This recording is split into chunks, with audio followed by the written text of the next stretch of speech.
Hi everyone, I'm Maggie Moon. Thank you so very much for joining me today, where I will be discussing scrying with a black mirror. If this sounds like it is something that is of interest to you, stick with me because we are about to get witchy.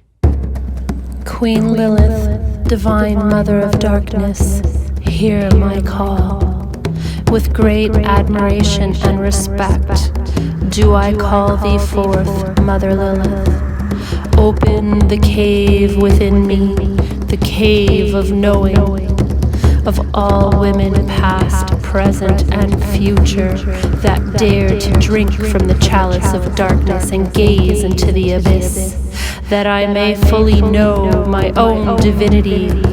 Mother of darkness and divine, I am your child.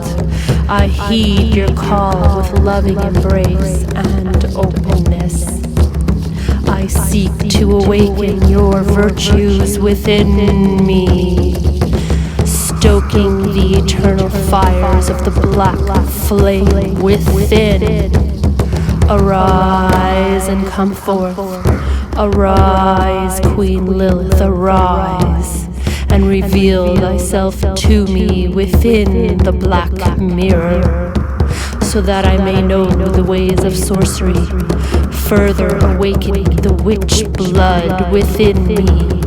For the path of the serpent is a spiral, leading me into the depths of my own being, that my inner daemon will rise in the truth of my will.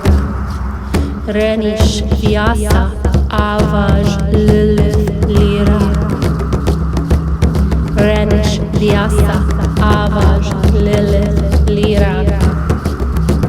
Renish Vyasa Avaj Lilith Lira. Renish Vyasa Avaj Lilith Lira. Since ancient times, the reflective surfaces of mirrors and bodies of water have long been associated with doorways into the other realms. Many use these surfaces, including myself, to scry. By doing this, you can get glimpses of past, present, and future. You can communicate with the dead. You can make the subconscious become conscious as a vehicle of self-discovery and illumination. You can communicate with your inner daemon, the ancestral dead, other spirits, demons, and deities that come forth to communicate with you personally.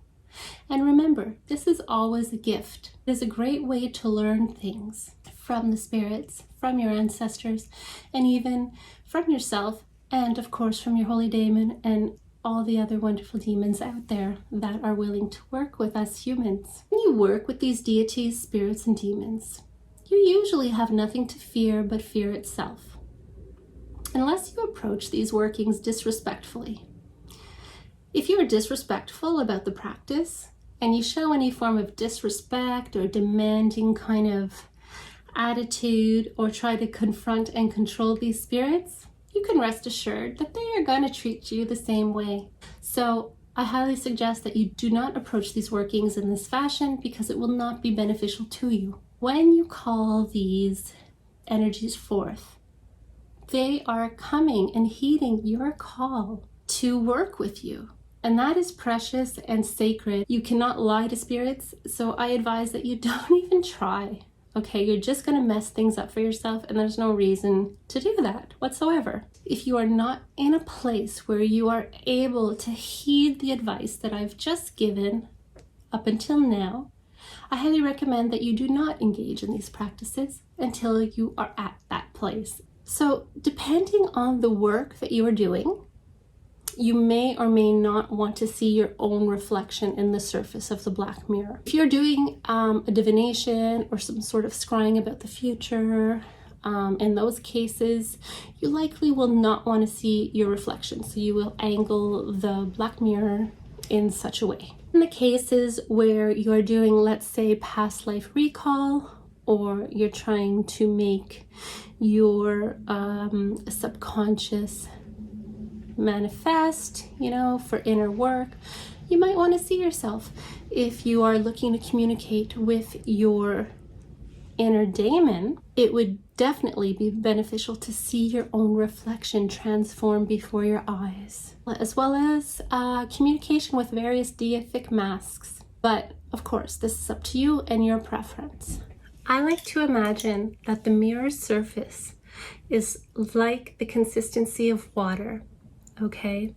And as such, when I'm peering into the mirror, I am looking into the depths of the deep and vast expanse. The black mirror is also associated with necromancy and, of course, an entry point to the cave of Queen Lilith.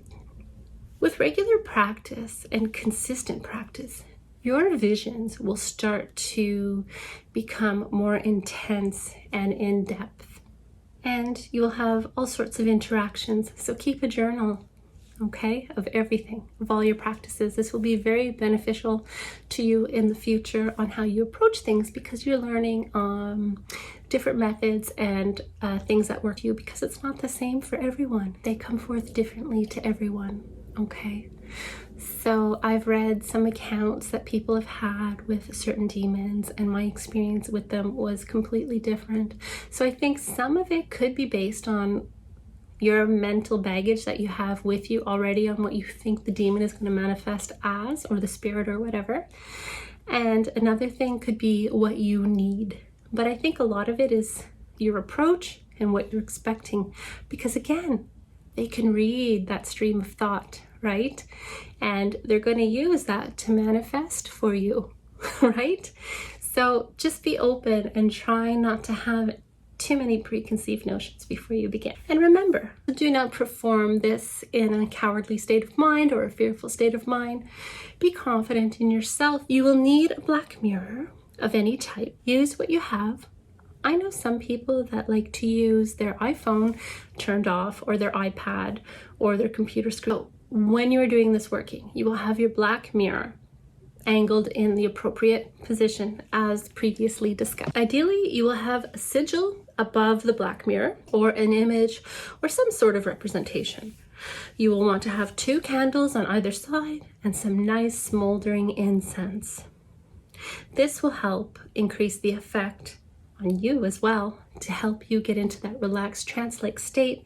And there's really something about the blackness in the room, the darkness, the black mirror, the 2 candles, the sigil, and the smoldering incense, and your incantations over and over again really helps you get into that state where your innermost divine self can relax and roam freely. It is also a nice welcome and a nice offering to the spirit that you are calling forth. You can call forth spirits in a variety of ways, chant their name over and over again, or you can write your own, whatever works for you. I hope that this has been of some help to you, or at least a little bit interesting to listen to. As always, please leave your observations, your comments, your questions below. So thank you so very much for watching, and I want you to know that I appreciate each and every one of you. Until next time, I wish you many dark and wild blessings.